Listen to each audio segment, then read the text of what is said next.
Il y avait dans le royaume d'un tsar 2 frères. L'un avait une charrette, l'autre une jument. Pendant la nuit, la jument met bas sous la charrette. À votre avis, à qui appartient le poulain? Au propriétaire de la charrette ou à celui de la jument?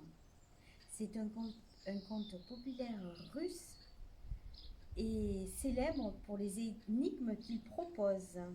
Allez, on va essayer pour les plus grands de mener l'enquête. Écoutez bien et réfléchissez bien. Jadis, dans le royaume d'un tsar, étaient 2 frères, Inia et Kousma. Le premier, Inia, était riche. Le second vivait plus chichement et n'avait qu'une vieille jument pour toute fortune. Mais Kousma ne s'en souciait pas, car il avait une fille rusée. Et voilà qu'un jour, la nourriture manque.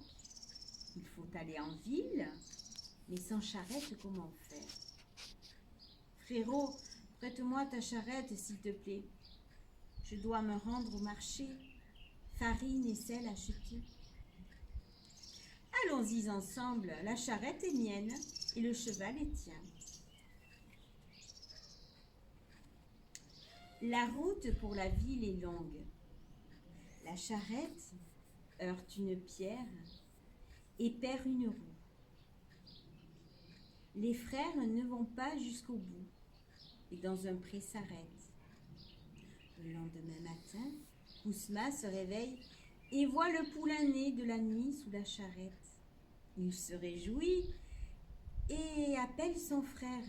« Inia, quelle joie!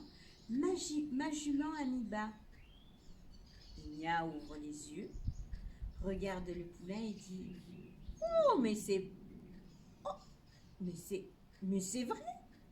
Ma charrette a enfanté une belle bête. »« M'as-tu perdu la tête ?» s'exclame Kousma. « Les poulains naissent des juments, pas des charrettes. »« Et où se trouve le poulain ?» demande Inia. « Sous la charrette. »« Et à qui appartient la charrette ?»« À toi. »« Donc le poulain, il est à moi. » Et là, doucement, on va régler ça en justice.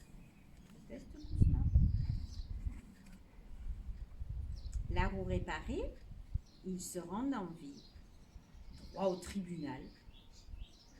Le riche et intrigant Inia soudoie le juge pour avoir gain de cause. Le juge accepte l'argent et déclare que, oui, le poulain est bien né de la charrette.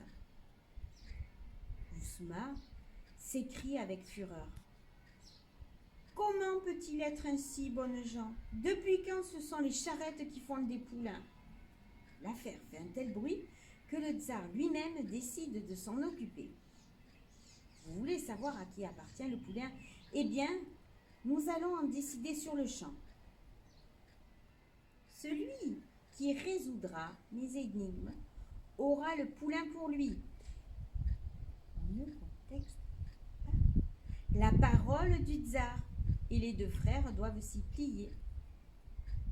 Voici la première énigme, annonce le tsar en plissant finement les yeux. Qui est le plus rapide au monde? Pour la seconde, il faudra me dire qui est le plus moelleux. Et enfin, pour la dernière, ce qui est le plus gras au monde. Je vous laisse réfléchir jusqu'à demain matin. Chacun rentre chez soi.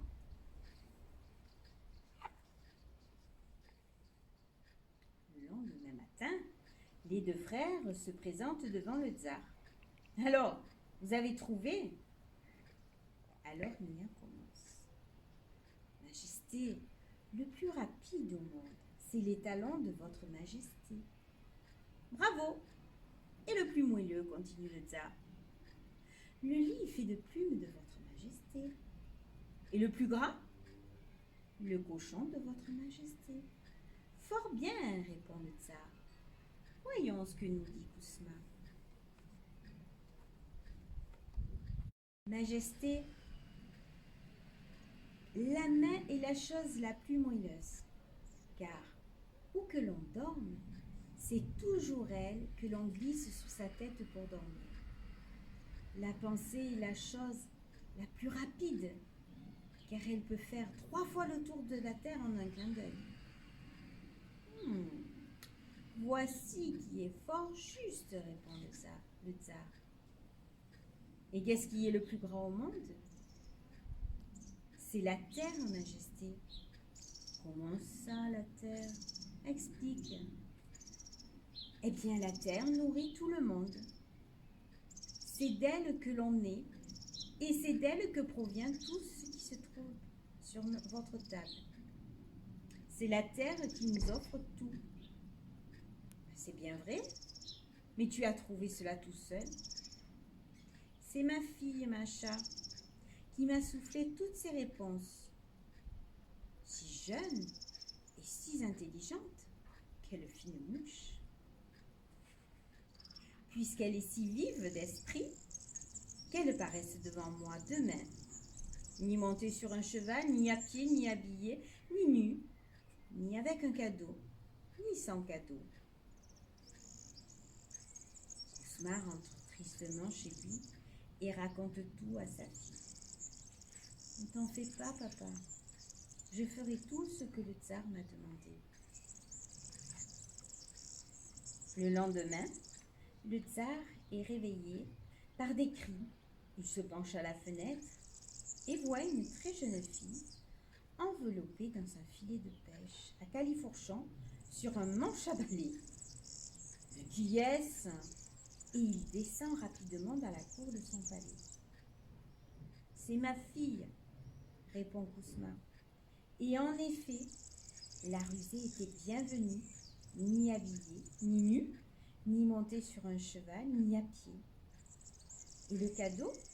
Où est le cadeau? Alors Macha sort un petit oiseau de son sein et le tend au tsar. Oh, elle est bienvenue avec un cadeau, s'exclame le tsar. Mais dès qu'il touche l'oiseau, celui-ci s'envole. Ah, elle est venue sans cadeau. Tu as réussi à remplir toutes les conditions, comme tu es intelligente. Je suis peut-être intelligente, majesté, mais vous, petit père, vous semblez avoir perdu la tête et oublié que les poulains naissent des juments et pas des charrettes. Alors le tsar baisse la tête. La fillette avait raison, et il faut juger les gens équitablement. On donna le poulain à Kousma, qui rentra heureux avec sa fille dans leur petite maison. Et quant au juge qui avait accepté l'argent, il fut puni. On ne juge pas les gens pour de l'argent. Voilà mes loulous. C'était une grande histoire pour les plus grands avec quelques belles enquêtes. Je vous dis à très bientôt.